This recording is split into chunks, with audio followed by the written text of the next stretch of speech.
말씀은 역대하 5장 1절부터 14절까지 말씀입니다. 제가 주는 성경으로는 660페이지에 있습니다. 역대하 5장 1절부터 14절까지입니다. 함께 읽겠습니다. 솔로몬이 여호와의 전을 위하여 만드는 모든 일을 마친지라. 이에 솔로몬이 그의 아버지 다윗이 드린 은과 금과 모든 기구를 가져다가 하나님의 전 곳간에 두었더라. 이에 솔로몬이 여호와의 언약궤를 다윗성 곧 시온에서부터 메어 올리고자 하여 이스라엘 장로들과 모든 지파의 우두머리 곧 이스라엘 자손의 족장들을 다 예루살렘으로 소집하니 일곱째 달 절기에 이스라엘 모든 사람이 다 왕에게로 모이고 이스라엘 장로들이 이름에 레위 사람들이 궤를 메니라. 궤와 회막과 장막 안에 모든 거룩한 기구를 메고 올라가되 레위인 제사장들이 그것들을 메고 올라가매 솔로몬 왕과 그 앞에 모인 모든 이스라엘 회중이 궤 앞에서 양과 소로 제사를 드렸으니 그 수가 많아 기록할 수도 없고 셀 수도 없었더라. 제사장들이 여호와의 언약궤를 그 초소로 메어 드렸으니 그 본전 지성소 그룹들의 날개 아니라 그룹들이 궤 초소 위에서 날개를 펴서 궤와 그 채를 덮었는데 그 채가 길에서 궤에서 나오므로 그 끝이 본전 앞에서 보이나 밖에서는 보이지 아니하며 그 궤가 오늘까지 그곳에 있으며 궤 안에는 두 돌판 외에 아무것도 없으니 이것은 이스라엘 자손이 애굽에서 나온 후 여호와께서 그들과 언약을 세우실 때에 모세가 호렙에서 그 안에 넣은 것이더라. 이때에는 제사장들이 그 반열대로 하지 아니하고 스스로 정결하게 하고 성소에 있다가 나오매 노래하는 레위 사람 아삽과 헤만과 여두둔과 그의 아들들과 형제들이 다 세마포를 입고 제단 동쪽에 서서 제금과 비파와 수금을 잡고 또 나팔 부는 제사장 120명이 함께 서 있다가 나팔 부는 자와 노래하는 자들이 일제히 소리를 내어 여호와를 찬송하며 감사하는데 나팔 불고 제금 치고 모든 악기를 울리며 소리를 높여 여호와를 찬송하여 이르되 선하시도다 그의 자비하심이 영원히 있도다 하매 그때 여호와의 전에 구름이 가득한지라. 제사장들이 그 구름으로 말미암아 능히 서서 섬기지 못하였으니 이는 여호와의 영광이 하나님의 전에 가득함이었더라. 아멘. 솔로몬은 성전 기구들을 모두 제작한 다음에 하나님의 언약궤를 자신이 만든 성전으로 이제 옮겨오게 됩니다. 그 과정에서 이제 이전과 같은 실수를 하지 않기 위해서 언약궤들은 제사장들의 어깨에 매어 옮기게 되죠.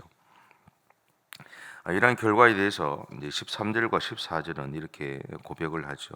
13절과 14절입니다. 다시 한번 읽겠습니다.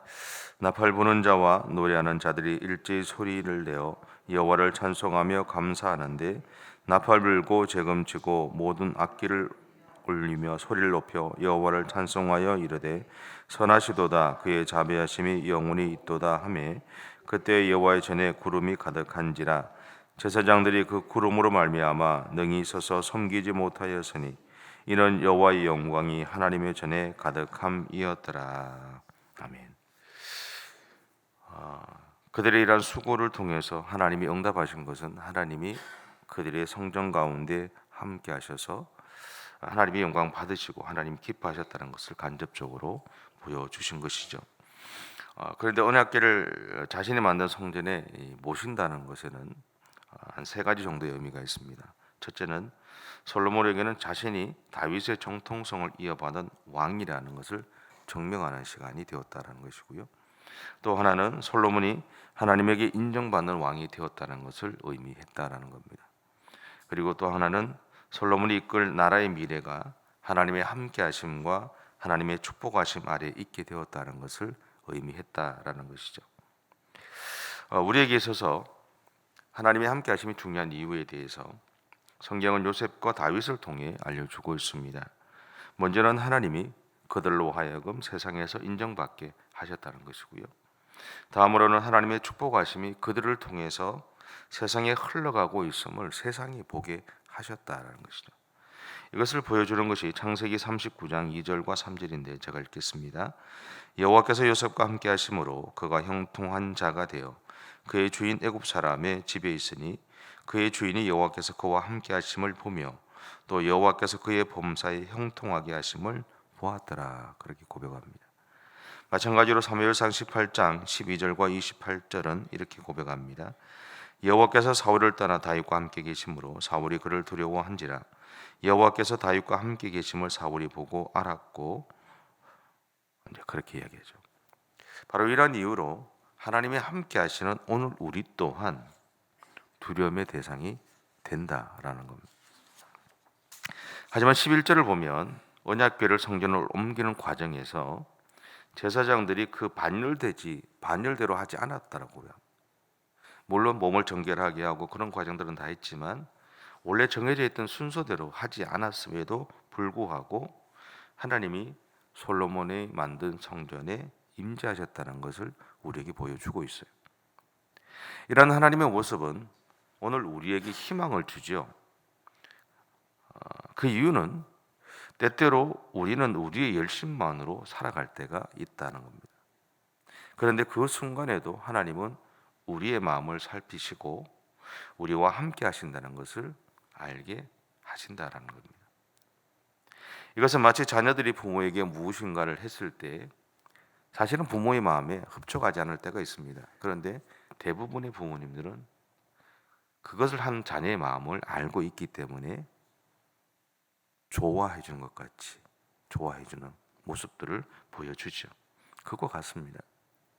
그리고 14절에서 하나님의 영광이 하나님의 전에 가득했다는 것을 통해서 백성들에게도 하나님이 그들과 함께 하심을 알게 하셨어요. 하나님이 그들과 함께 하신다는 이 사실은 백성들로 하여금 자신감을 가지고 세상에서 살아갈 수 있는 원동력이 되었다라는 거죠. 오늘 우리가 믿음의 삶을 살아가는데 우리 또한 마찬가지지 않습니까? 하나님이 나와 함께 하신다는 것을 내 마음에서 느낄 때, 하나님이 나와 함께 하시는 것을 내 삶의 현장에서 내가 깨닫게 될 때, 하나님의 일하심을 내가 발견하게 되었을 때, 이전보다는 우리가 더 자신 있게 우리에게 주신 세상에서의 삶을 살아가게 되죠. 그건 동일한 것 같습니다. 그래서 우리는 늘 기도하면서 하나님이 나와 함께 하시는 것, 하나님이 내 삶의 현장 가운데 역사해 주시기를 구하고 있는 것이죠. 또한 솔로몬과 지도자들에게도 하나님이 그들과 함께 하신다는 것은 자신들이 지금 올바른 길을 가고 있다는 것을 알게 하는 기준점이 되기도 했습니다. 그 결과 그들이 앞으로 행하고자 하는 일에 대한 자신감을 배가시켜 주었던 것이죠. 이제 10절을 한번 읽어볼까요? 10절입니다. 같이 한번 읽겠습니다. 시작. 궤 안에는 두 돌판 위에 아무것도 없으니 이것은 이스라엘 자손이 애굽에서 나온 후 여호와께서 그들과 언약을 세우실 때에 모세가 호렙에서 그 안에 넣은 것이더라. 이스라엘 백성들이 광야에서 생활하던 이 40년 동안 하나님의 언약궤 안에는 사실은 두 돌판만 있었던 것은 아닙니다. 그 중간에 그 기간 동안 아론의 쌍난 지팡이가 그 안에 있었고요. 또 만나를 담았던 항아리도 그 안에 있었습니다. 근데 언제부터 이 언약궤 안에 두 돌판만이 남았는지는 사실은 알 수 없죠. 다만 시간적으로 봤을 때 시간이 오래 지나가면서 아론의 쌍난 지팡이가 썩어서 없어졌을 수도 있고, 마늘을 담았던 항아리도 그렇게 옮기는 과정에서 이렇게 사라졌을 수도 있죠. 근데 어쨌든 이것이 우리에게 시사하는 바가 있다는 것이죠. 왜냐하면 이 아론의 쌍난 지팡이는 모세와 아론의 지도자로서의 자격을 상징하는 것이었습니다. 그리고 만나는 광야 40년 동안 그들의 삶을 지키시고 인도하셨던 하나님의 은혜를 상징하는 것이었습니다.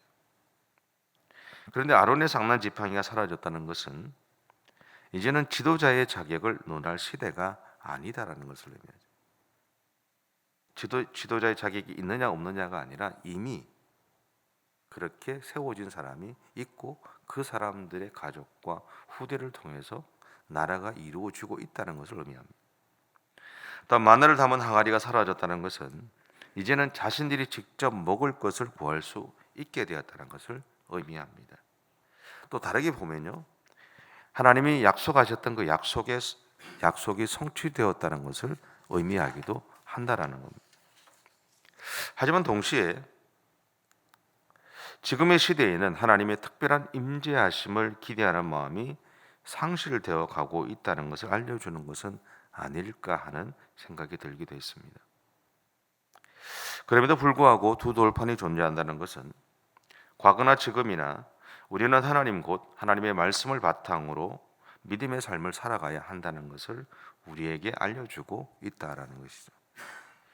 그리고 오늘 하나님의 언약궤를 옮기는 과정에서 하나님의 명령에 따라서 온전히 행하지 못했음에도 불구하고 우리를 향한 하나님의 사랑의 마음을 발견하게 됩니다. 그 우리를 향한 하나님의 사랑은 하나님의 임재하심으로 표현되었죠. 동시에 하나님은 우리의 삶에서 하나님을 향한 열정이 사랑실되어 가고 있음을 아셨기 때문에 하나님의 말씀이 계속해서 존재하게 하심으로 인해 이스라엘 백성들이나 오늘 우리가 하나님을 중심으로 믿음의 길을 갈 수 있게 도우고 계신다는 겁니다. 여러분, 우리를 향한 하나님의 마음을 이 시간 알아들여 주셨으면 좋겠어요. 하나님 우리를 향해서 어떤 마음을 품고 있는지, 우리를 얼마나 사랑하고 있는지, 우리의 인생 가운데 하나님이 어떻게 일하고 계시는지를 여러분의 삶의 현장에서 또 여러분의 마음에서 알아주셨으면 좋겠고, 그래서 항상 하나님의 말씀 앞에서 내 삶을 돌아보며 그렇게 믿음의 길을 가시면 좋겠습니다. 아마 이 이야기를 오늘 본문에서 우리에게 하고자 하는 것이 아닐까 싶어요.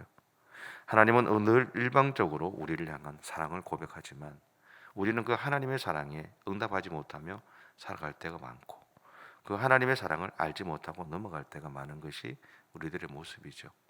근데 그럼에도 불구하고 오늘도 분명한 것은 하나님은 여러분의 삶의 현장에서 함께하고 계세요. 그리고 여러분을 향해서 끊임없이 내가 너를 사랑한다, 내가 너와 함께하고 있다라고 이야기하시면서 우리의 삶의 현장 가운데 그렇게 함께 동행해 주십니다. 그 하나님을 온전히 기억하시고 그렇게 오늘 하루도 믿음으로 살아가시기를 바랍니다. 기도하겠습니다. 사랑의 주님, 감사합니다. 연약한 우리들을 사랑해 주셔서 온전히 하나님 은혜 가운데 살아갈 수 있도록 인도해 주셔서 감사를 드립니다. 우리를 향한 하나님의 마음이 무엇인지를 늘 바라보고 늘 세심하게 우리의 삶 가운데 역사해 주신 하나님 앞에 우리의 마음을 드리며 그렇게 믿음의 길을 달려가는 오늘 하루의 삶이 되어줄 수 있도록 하나님 인도해 주시옵소서. 감사드리며 예수님의 이름으로 기도드립니다. 아멘. 하늘에 계신 우리 아버지, 아버지의 이름을 거룩하게 하시며 아버지의 나라가 오게 하시며 아버지의 뜻이 하늘에서와 같이 땅에서도 이루어지게 하소서. 오늘 우리에게 일용할 양식을 주시고 우리가 우리에게 잘못한 사람을 용서하여 준 것 같이 우리의 죄를 용서하여 주시고 우리를 시험에 빠지지 않게 하시고 악에서 구하소서. 나라와 권능과 영광이 영원히 아버지의 것입니다. 아멘.